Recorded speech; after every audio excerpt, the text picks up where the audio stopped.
Hello everyone. So today we shall be discussing about the discrete Fourier transforms.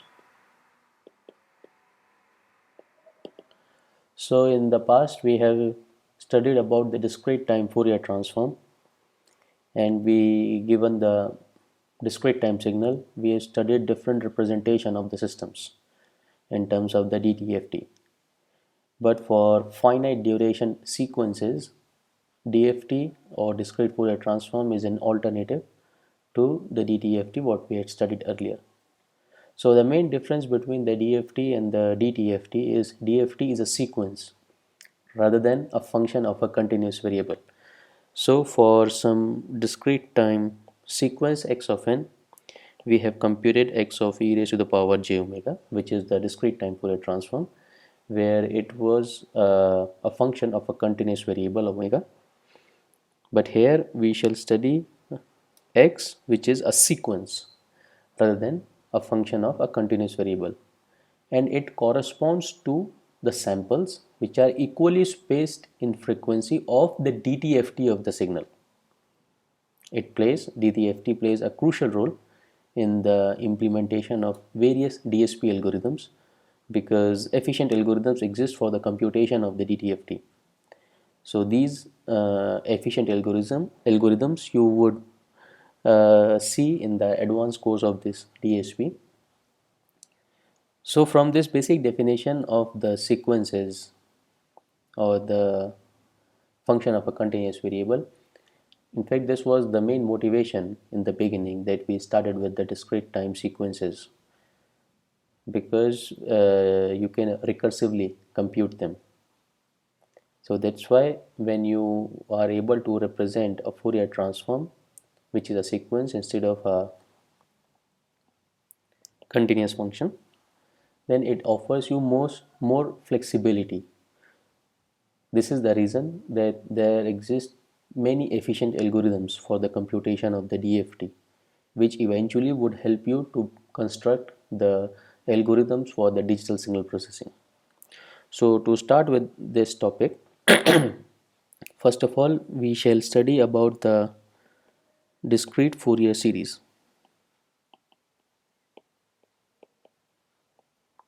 which is for the periodic sequences.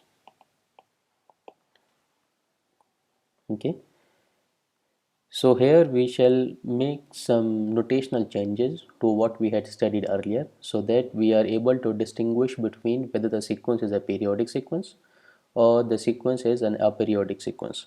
So whenever we, let's say, given this discrete time sequence, we shall use this tilde variable on the top of this sequence of this variable x to represent that it is a periodic sequence.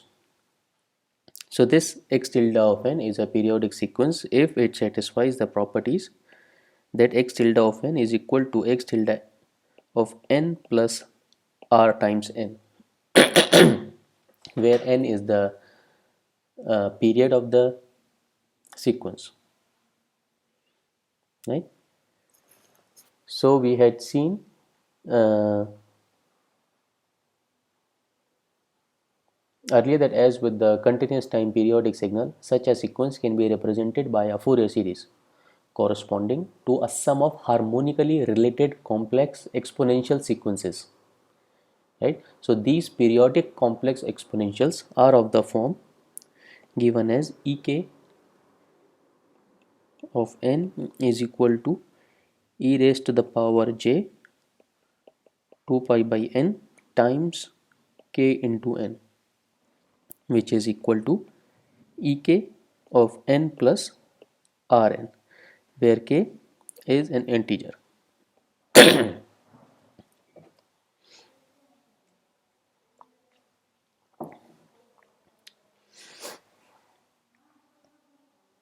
Okay, so the and the Fourier series representation is given by this x tilde of n is equal to 1 by n summation over k. We will come on to this summation, that from where to where this summation holds. or where the summation is computed. The summation of capital X tilde of k times e raised to the power j 2 pi by n times kn. Okay, so if you recall that this, what we are denoting here, x tilde of k, capital X tilde of k, when we had seen Fourier series representation in the past, we denoted this by some coefficient ck. So here also there are some coefficients. So the Fourier series representation of a continuous time periodic signal generally requires infinitely many harmonically related complex exponential, whereas the Fourier series for any discrete time signal with period n requires only n harmonically related complex exponential. Okay, this this we can see. Say for example, if we denote this, if we write this exponential as ek plus some L times n of k, then it can be written as e raised to the power j 2 pi by n times k plus ln into n, right? So this exponential can be written as the multiplication of two exponential, that is e raised to the power j 2 pi by n times kn, then e raised to the power j 2 pi ln. Since this one is equal to 1, it is finally e raised to the power j 2 pi by n kn is equal, and this is nothing but equal to your ek of n. Okay, note that here L is once again an integer.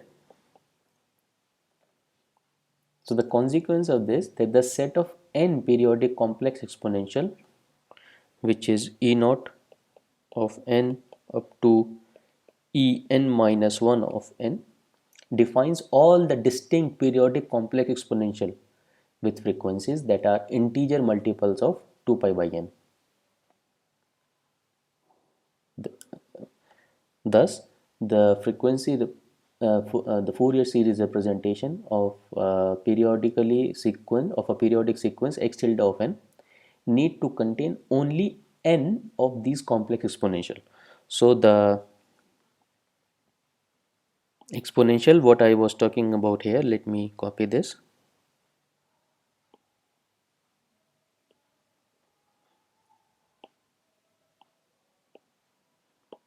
So we were talking about this when we were discussing about what should be the, from what k to what k this summation should be computed.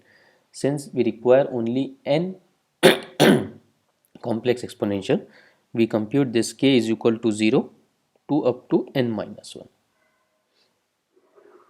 Okay,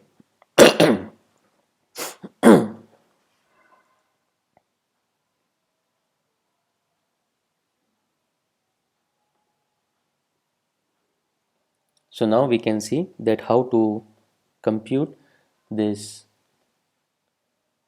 capital X tilde of k. So we want to obtain this.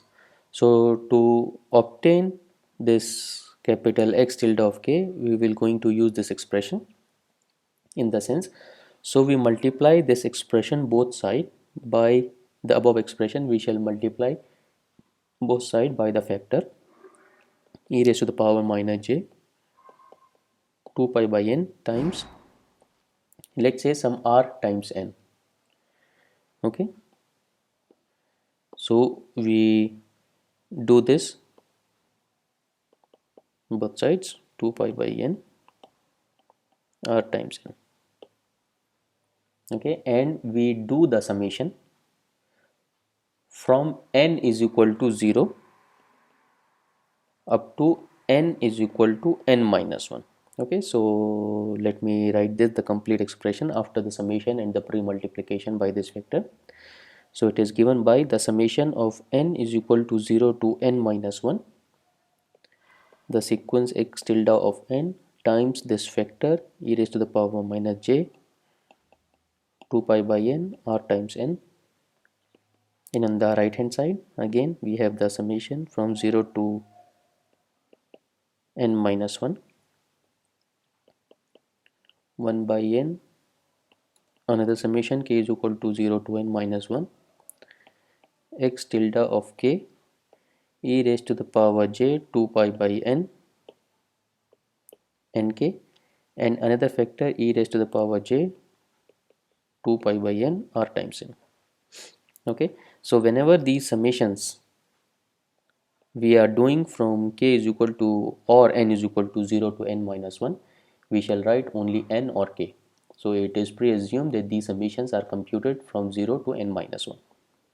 Okay, so which we can change this order of this summation, and on the right hand side I can write summation over k, capital X tilde of k, and in bracket 1 by n summation over n e raised to the power j 2 pi by n times k minus r n, where k and r both are integers. So now here we will going to use one property which is the orthogonal property, which says that if I compute the term inside the bracket on the above expression, which is given by this,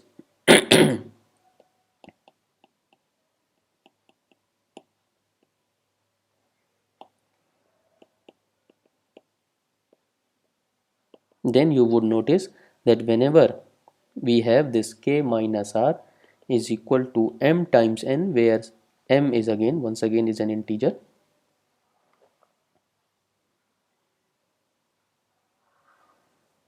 then this expression is would be equal to 1, otherwise it would be 0, right? So using this property, once I substitute k minus r is equal to m times n, then this can be written as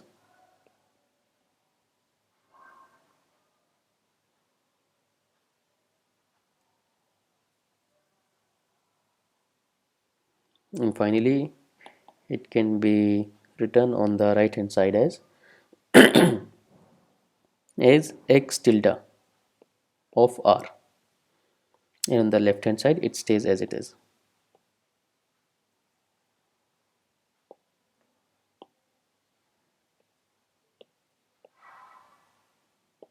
right? So here you can replace r by k, the expression would still holds. So your x tilde of k is given by which you are seeing on the left hand side.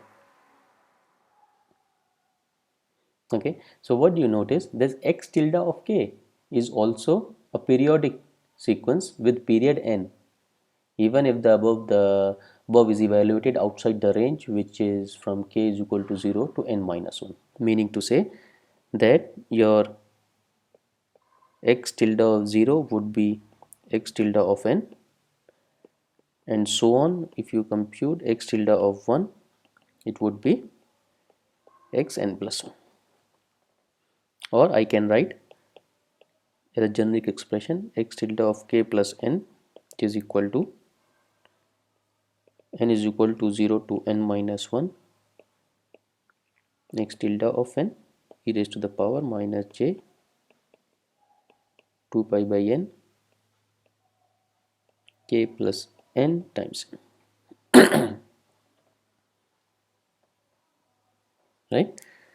Again I can write this as the multiplication of 2 exponential or n x tilde of n j 2 pi by n kn multiplied by e raised to the power minus j 2 pi n, and since n is integer, it would ultimately be equal to x tilde of k, which is inside the expression which is inside, right? So we see two expressions. The discrete Fourier series representation of a periodic sequence is governed by two main equations. Once we had seen x tilde of k is equal to n is equal to 0 to n minus 1, tilde of n e raised to the power minus j 2 pi n kn, and x small x tilde of n 1 by n summation from k is equal to 0 to n minus 1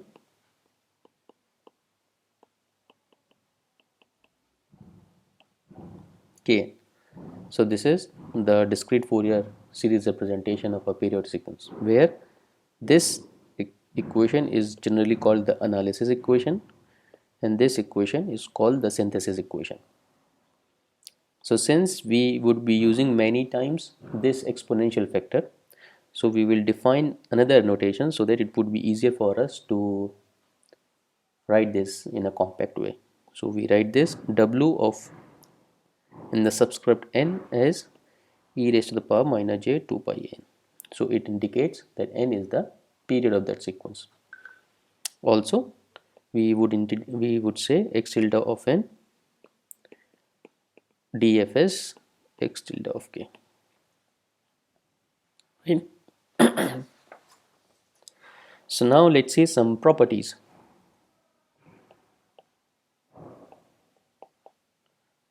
of the discrete Fourier transform, discrete Fourier series. Sorry. Okay. So many of the basic properties which we had seen earlier for the Fourier series representation are analogous to the properties of the Z transform and the DTFT. But so the linearity would remain the same. The shift of a sequence, let's see the shift of a sequence, or let me write the linearity as well just for the reference. So the linearity property says that if you have x1 tilde of n dfs of x1 tilde of k, and you have another sequence x tilde of x2 of n k, then you would have a x1 tilde of n plus b x2 tilde of n, the dfs a x1 tilde of k plus b x2 tilde of k.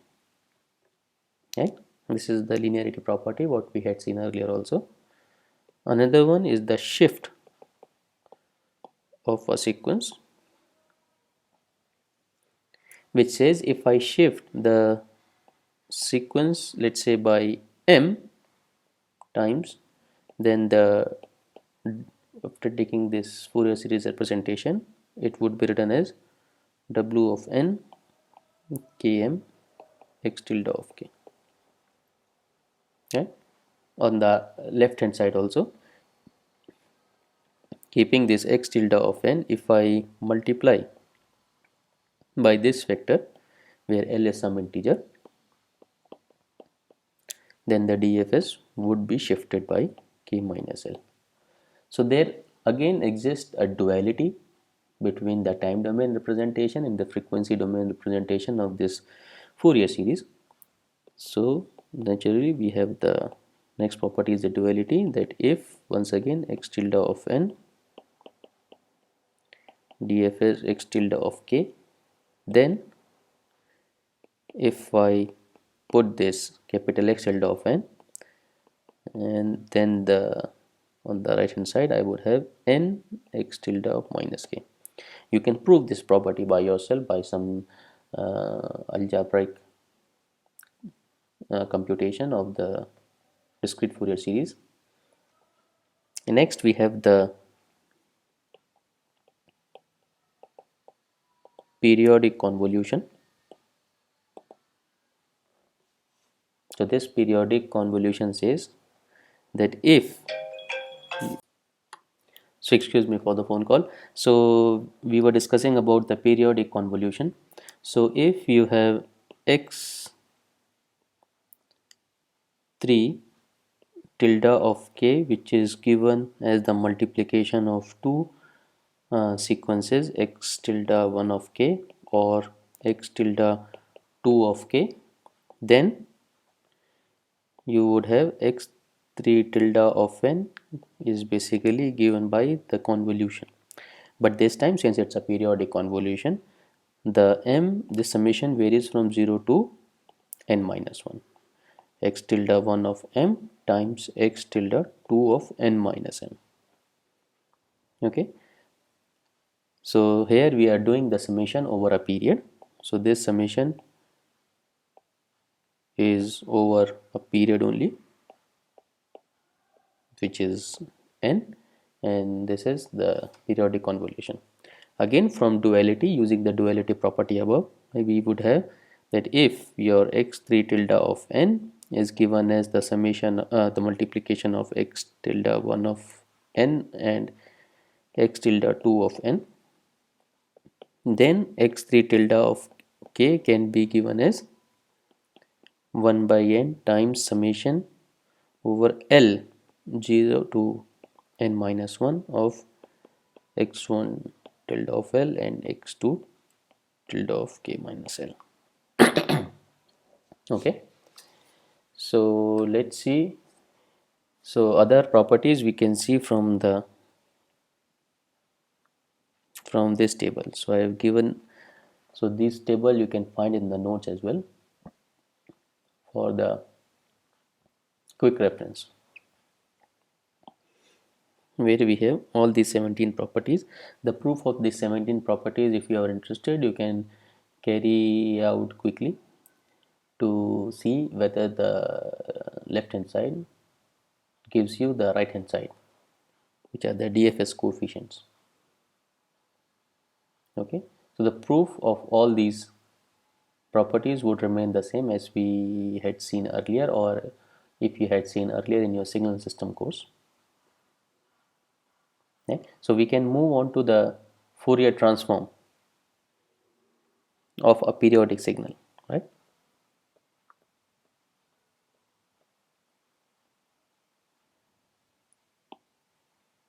So the Fourier transform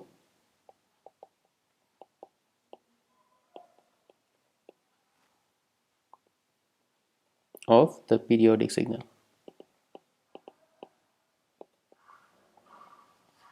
Okay, so the Fourier transform of a sequence, what it requires, we had seen earlier that for if we want the uniform convergence, or let's say the requirement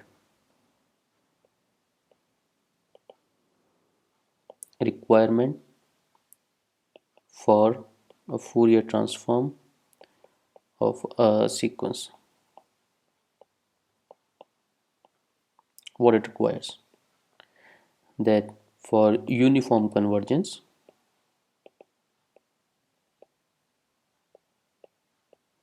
we had seen that it requires the sequence be absolutely summable, right? And for mean square convergence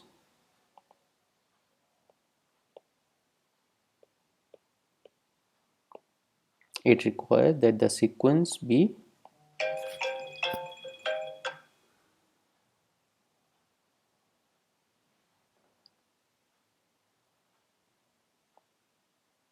square summable.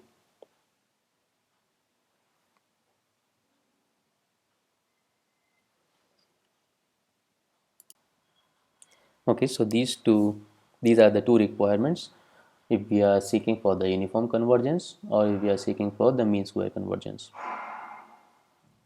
But we know that the periodic sequence does not satisfy either of the conditions. So if you recall that for the periodic sequences in our previous discussion, when we discussed about the DTFT, we introduced the train of impulses, meaning to say that for periodic sequences, if we computed the Fourier transform, we make use of the train of impulses in the sense that you would have the summation from k minus infinity to infinity of 2 pi n x tilde of k times delta omega minus 2 pi k by n. Okay, so this x tilde of e raised to the power j omega would have it is satisfy the necessary periodicity of 2 pi.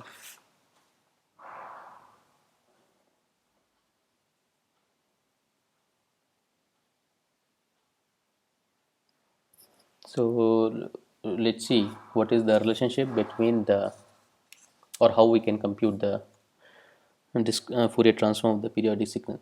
So consider a finite length signal xn. So here we compute, where here we denote this xn, and since we did not put the tilde over, so it means that it is not a periodic sequence.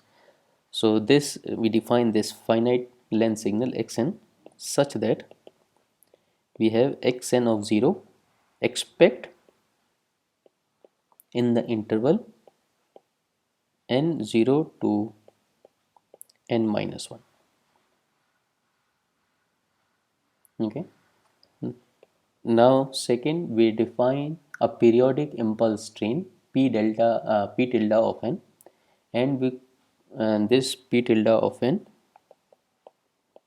is given by, for some r is equal to minus infinity to infinity, delta of n minus r capital N. So this is a periodic impulse train, and then we represent this x tilde of n, because it would, if we take the convolution of this aperiodic signal xn with this periodic impulse train p tilde of n, then we would obtain this x tilde of n, and this is, the right hand side is given by the summation from r minus infinity to infinity x of n minus r times n. So here we made use of the property of the impulse function, the convolution property of the impulse, to write the right hand side of this expression. So x tilde of n consists of a set of periodically repeated copies of the finite length sequences x of n. Right? Fourier transform of xn we know is x of e raised to the power j omega, and the Fourier transform of x tilde of n, if we see this expression, and then using the property, one of the property we had seen earlier, it is given by x tilde of e raised to the power j omega is equal to x of e raised to the power j omega times p tilde of e raised to the power j omega. Okay, I can write the Fourier transform of this periodic impulse train as summation of k minus infinity to infinity 2 pi by n delta omega minus 2 pi k by n. And this we had seen earlier already, so we are not going into the derivation of the Fourier transform of the periodic impulse train. Okay, since it is this, the summation is from k minus infinity to infinity, and we don't have any factor k here, so I can take this inside the summation k 2 pi by n x of e raised to the power j 2 pi n k delta of omega minus 2 pi k by n. Again I have used the property here where we have placed omega by 2 pi k by 2 pi by n. So if we compare this expression with the previous expression, what we had seen, x to the power j omega is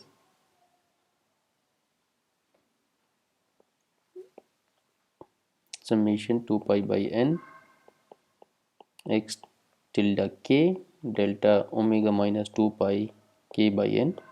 So compare it with this expression, we conclude that your x tilde of k is nothing but equivalent to your x of e raised to the power j 2 pi n k, or your x e raised to the power j omega, where your omega is given by 2 pi by n k.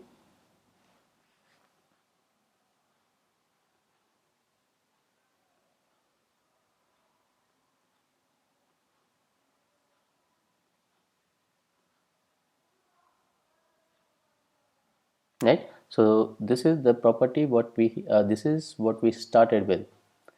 This expression corresponds to sampling the Fourier transform at n equally spaced frequencies between omega is equal to 0 to and omega is equal to 2 pi. with the frequency spacing of 2 pi by n. Yeah?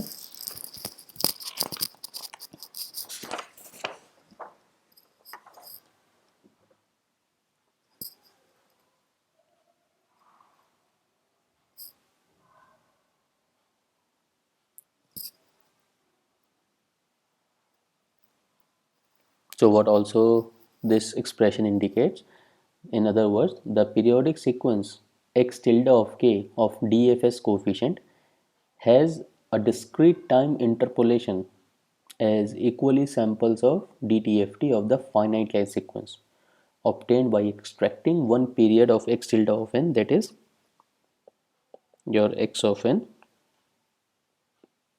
x tilde of n, only within the one period, otherwise it is 0. Right? So here we can see one example just to just to have the demonstration of this nice relationship. So this example where we are considering your x of n is given by 1 when n is lying between 0 to 4, otherwise it's 0. Okay, so the Fourier transform of one period of x tilde of n is given by x of e raised to the power j omega as summation from n is equal to 0 to 4 power minus j omega n, which is equal to power minus j 2 omega sine 5 omega by 2 divided by sine omega by 2. Okay, so we can see that the above expression, the one we have derived, is satisfied by substituting omega is equal to 2 pi k by 10, which gives that I can represent my x tilde of k is equal to e raised to the power minus j 4 pi k by 10 times sine pi k by 2 divided by sine pi k by 10.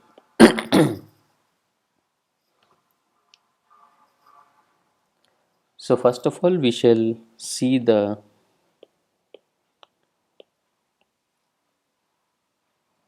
magnitude and the phase plot of this x of e raised to the power j omega. So you see that the phase is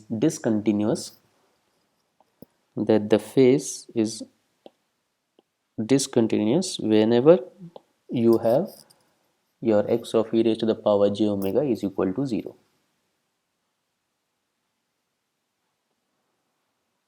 Right? So this is for x of e raised to the power j omega. But now if we plot for the superimposed with the x tilde of k, you would see that these samples. So these are x tilde of k, and similarly these samples of the phase plot. So it corresponds to the samples both in the magnitude plot and in the phase plot of the discrete time Fourier transform. Okay, so I think we can close today's lecture here, and then we shall discuss about the sampling the Fourier transform in the next class. Okay.